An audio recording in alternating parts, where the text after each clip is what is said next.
एक मंत्र और है जो आपको सब फल देगा। ओम सर्वज्ञ शिवाय नमः। एक मंत्र और है जो आपको सब फल देगा। ओम सर्वज्ञ शिवाय नमः। ओम सर्वज्ञ शिवाय नमः। इस मंत्र को यदि भगवान शिव के पास जपा जाएगा तो ज्यादा फल की प्राप्ति होगी। नमस्कार, मैं सुमन, आप देख रहे हैं रणभेरी न्यूज। हिंदू धर्म में त्योहारों का एक विशेष महत्व है और इस वक्त सावन माह की भी शुरुआत होने वाली है। इस समय मैं मौजूद हूँ वाराणसी में। वाराणसी में सावन का एक विशेष महत्व होता है क्योंकि यहाँ पर बाबा विश्वनाथ का मंदिर है, सारंग मंदिर है, जो कि आपको बता दें कि सावन माह में यहाँ पर पूजा पाठ जो है काफ़ी तेज़ी से शुरू हो जाता है। सावन क्यों महत्वपूर्ण है, सावन की क्या पौराणिक कहानी है, उसमें जो कांवड़ यात्रा होती है, साथ ही जो जलाभिषेक होता है, इन सबसे संबंधित आज हम बात करेंगे पंडित जी से। चलिए उनसे मिलते हैं और बात करते हैं। सबसे पहले हमारे प्रोग्राम में आपका बहुत बहुत स्वागत है। पंडित जी, आप अपना परिचय दें। मैं दैवज्ञ डॉक्टर श्रीधर ओझा, मैं संपूर्णानंद संस्कृत विश्वविद्यालय से अवकाश प्राप्त हूँ। मेरा दैवज्ञ ज्योतिष केंद्र जो है अर्दली बाजार में है। पंडित जी, देखिए सावन में क्या होता है कि हिंदू धर्म में विशेष मास सावन माह क्यों रखता है? देखिए, श्रावण मास ये भगवान शिव के लिए समर्पित है और इसमें जो है ये एक माह भगवान शिव का आधिपत्य रहता है ये संसार में।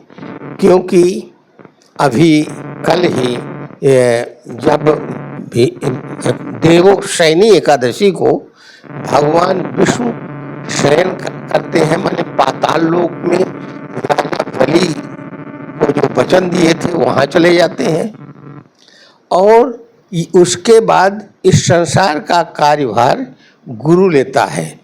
क्योंकि आदि गुरु स्वयं भगवान विश्वनाथ हैं, शिव हैं, शिव के अलावा कोई दूसरा गुरु नहीं है। इसीलिए तब से ही भगवान शिव का आधिपत्य होता है। इस महीने में पूरा ये संहार करता है। इस माह में ये पालनकर्ता संहारकर्ता दोनों के आधिपत्य होते हैं। पौराणिक कथाओं में है कि समुद्र मंथन जब हुआ था वो श्रावण मास में ही हुआ था। जो हलाहल विष समुद्र मंथन से निकला 14 रत्नों में, उसमें विष भी निकला। विष को स्वयं भगवान शिव पान कर गए। जब वो विष पान किए, उसके गर्मी अपने कंठ में रख लिए तो भगवान शिव का नीलकंठ भी नाम पड़ा और उसके ताप से वो विचलित व्याकुल थे। तो देवताओं ने ही सर्वप्रथम भगवान शिव का जलाभिषेक किया। तब से यह प्रारंभ हुआ और श्रावण मास में ही पार्वती जी भगवान शिव के लिए तपस्या की थी कि मेरे पति भगवान शिव हों। देखिए, जलाभिषेक रुद्राभिषेक दोनों में अंतर है। जलाभिषेक ये है कि हम स्नान करके सुंदर किसी कलश में लेकर के भगवान शिव पर जब अर्पित करते हैं वो जलाभिषेक, जल से उनका अभिषेक किए। और रुद्राभिषेक ये होता है कि वेद में शुक्ल यजुर्वेद हर वेदों में रुद्राष्टाध्यायी है। उसमें भगवान शिव के मंत्र हैं, 8 अध्यायों में मंत्र हैं। उस मंत्रों के द्वारा जब भगवान शिव को श्रृंगी से या किसी चीज़ से जब उसमें जल समर्पित किया जाता है उसको रुद्राभिषेक कहते हैं। रुद्राभिषेक कई पदार्थों से किया जा सकता है, जैसे दूध से, घी से, दही से, शहद से, गन्ना के रस से, नाना प्रकार के कुश के जल से, कई तरह से अभिषेक किया जाता है। सबका फल अलग अलग है। आप शिव को जल दे रहे हैं, उसकी फल की प्राप्ति के लिए उन चीज़ों से अभिषेक किया जाता है भगवान शिव का।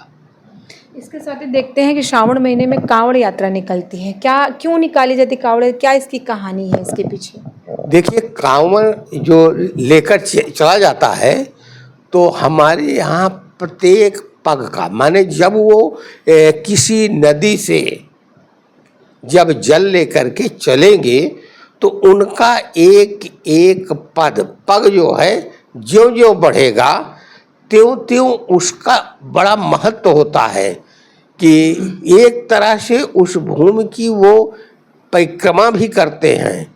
यानि खानि च पापानि ज्ञाता ज्ञात कथानि च, माने हमारे इस जन्म के, हमारे पूर्व जन्म के जो हमें नहीं मालूम है, उन पापों को शमन करने के लिए हम कांवड़ यात्रा लेकर के नंगे पांव भगवान शिव के मंदिर में जाते हैं। वहाँ जाकर उसी जल से भगवान को कुंभाभिषेक करते हैं, क्योंकि जो हमारे कांवड़ के साथ जो कुंभ चलता है, घट चलता है, उसको कुंभाभिषेक कहते हैं। वो कुंभ से हम भगवान शिव को अभिषेक करते हैं। इसीलिए करते हैं कि जो वो विष से उनको शरीर में उष्णा है, गर्मी है, उसको शांत करने के लिए ये किया जाता है। और उसका हेतु ये है कि उनको मनोभिलषित जो कामना है उसको हमारे भगवान शिव तुरंत प्राप्त करते हैं, उनकी अभिलाषाएं पूर्ण करते हैं। देखिए, श्रावण मास में प्रतिदिन रुद्राभिषेक किया जाना चाहिए। तो यदि हो सके तो पार्थिव शिवलिंग बनावे, माने मिट्टी का शिवलिंग बना करके उसकी प्राण प्रतिष्ठा करके उसमें अभिषेक करें।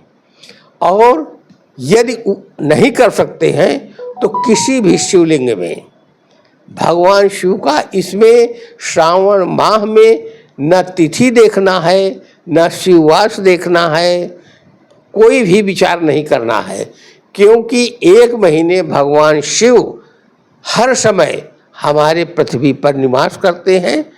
इसलिए किसी भी दिन, किसी भी समय आप रुद्राभिषेक कर सकते हैं, उसका पूर्ण फल आपको मिलेगा।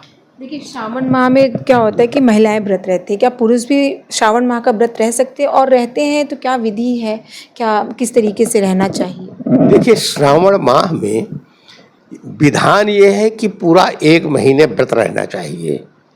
श्रावण मास में मांस मदिरा वर्जित है, यहाँ तक कि लहसुन प्याज भी वर्जित है, क्योंकि हमारे भगवान शिव सात्विक देवता हैं, वो इससे भिन्न रहते हैं। अब व्रत की बात आप कर रहे हैं तो प्रत्येक व्यक्ति को सावन माह 1 महीने व्रत रहना चाहिए। मान लीजिए कि आप नहीं रह सकते हैं तो श्रावण मास के प्रत्येक सोमवार को ही रह लीजिए, या 2 प्रदोष पड़ेंगे, उन 2 प्रदोष में व्रत रह सकते हैं, या एकादशी भी का कर सकते हैं। इसलिए 1 महीने का विधान है। 1 महीने आप नहीं रह सकते हैं क्योंकि गृहस्थ धर्म है, दिक्कत होगी। तो आप भगवान शिव के अत्यंत प्रिय दिन जो है, क्योंकि भगवान शिव के मस्तक में चंद्रमा विराजमान रहता है, इसीलिए सोमवार दिन उनके लिए निर्धारित किया गया है। तो सोमवार का दिन स्त्री पुरुष दोनों के लिए है, दोनों को रहना चाहिए, क्योंकि स्त्रियां धर्म भीरु होती हैं, धर्म के प्रति धर्म की मेरुदंड होती हैं, इसीलिए स्त्रियां ज़्यादा रहती हैं। इसमें शपथनी दोनों को रहना चाहिए। श्रावण के सोमवार में जो शिवलिंग पे विशेष तौर पे क्या चढ़ाया जाता है?